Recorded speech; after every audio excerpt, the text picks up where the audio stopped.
Dear students, यह video class 11 subject biology chapter number 3 वनस्पति जगत का फर्स्ट पार्ट है।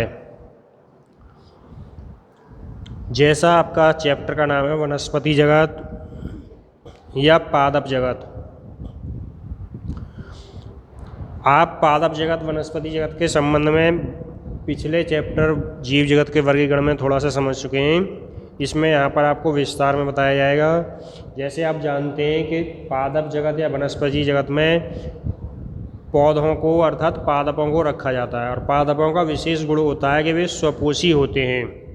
तो इस तरह से हम कह सकते हैं कि इस जगत में उन सभी पौधों को रखा गया है जो स्वपोषी होते हैं, अर्थात प्रकाश संश्लेषण द्वारा अपना भोजन स्वयं बनाते हैं। इसमें जो समूह बनाए गए हैं वो इस प्रकार से हैं: शैवाल, ब्रायोफाइट्स, टेरिडोफाइट्स, अनावृतबीजी, आवृतबीजी। अर्थात इसमें मुख्य रूप से 5 वर्ग अर्थात 5 समूह बनाए गए हैं। इनमें से आपको प्रत्येक को विस्तार में समझाया जाएगा। यहाँ पर जो आपका 5वां वह समूह है आवृतबीजी, इसको इस बार आपके सिलेबस से हटा दिया गया है क्योंकि जो 30% सिलेबस कम किया गया है, इसलिए इस 5वें पॉइंट को आपको इसमें अध्ययन नहीं करना है। तो अब आइए हम आते हैं पहले फर्स्ट समूह में, शैवाल अर्थात एल्गी। एल्गी ये शैवाल क्या होते हैं? सामान्य भाषा में समझें तो शैवाल हम अपने आसपास मुख्य रूप से बरसात के दिनों में आसानी से देखते हैं। यानी पोखरों में, तालाबों में, गड्ढों में पानी भर जाता है और वहाँ पर एक काई लग जाती है। खास तौर पर हमारे नलों के नीचे भी लग जाती है। वो भी एक प्रकार के शैवाल हैं। या आपने देखा होगा पोखर तालाबों पर कुछ हरे हरे रंग के पत्ते से तैरते हुए पानी के ऊपर दिखाई देते हैं, वो भी एक शैवाल हैं। तो हम कह सकते हैं शैवाल क्लोरोफिल युक्त, यानी क्लोरोफिल पाया जाता है। सरल, संवहन ऊतक रहित, यानी इनमें ऊतक नहीं पाए जाते। स्वपोषी, स्वपोषी आपको बताया गया कई बार, अपना भोजन स्वयं बनाते हैं।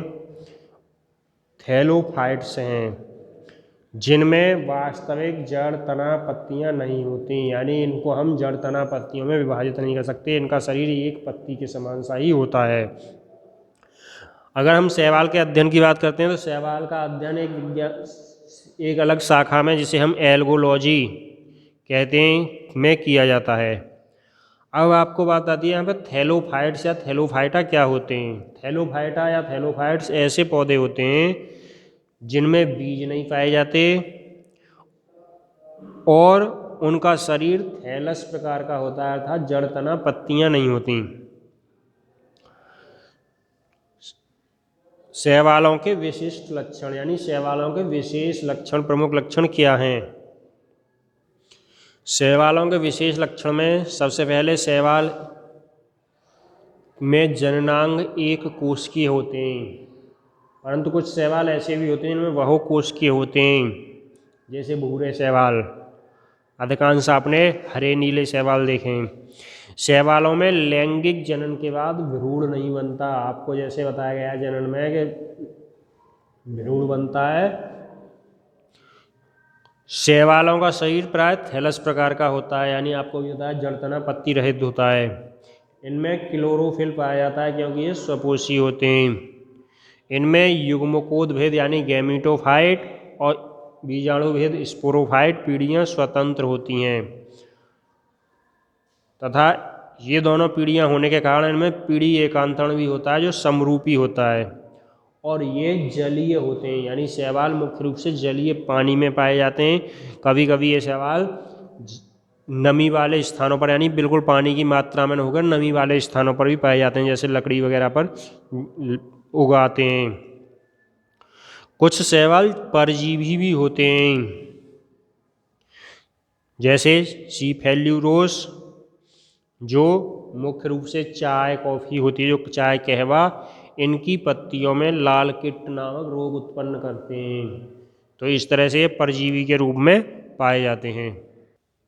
शैवालों का वासस्थान यानी हैबिटेट, शैवालों की कहाँ पाए जाते हैं, किस तरह से रहते हैं।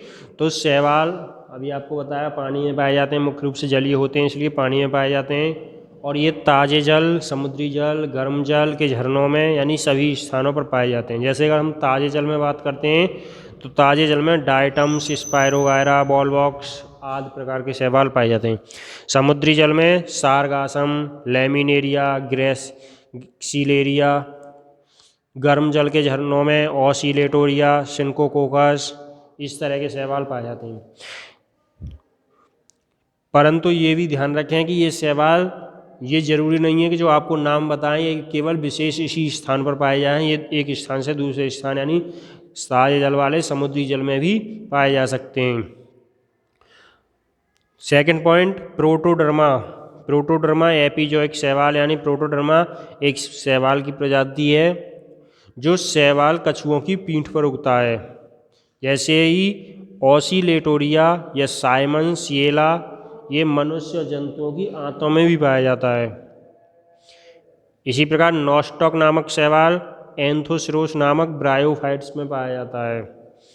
एनावीना नामक शैवाल एजोला नामक टेरिडोफाइट्स के अंदर पाया जाता है। अब ब्रायोफाइट्स, टेरिडोफाइट्स आप आगे के पॉइंटों में समझेंगे।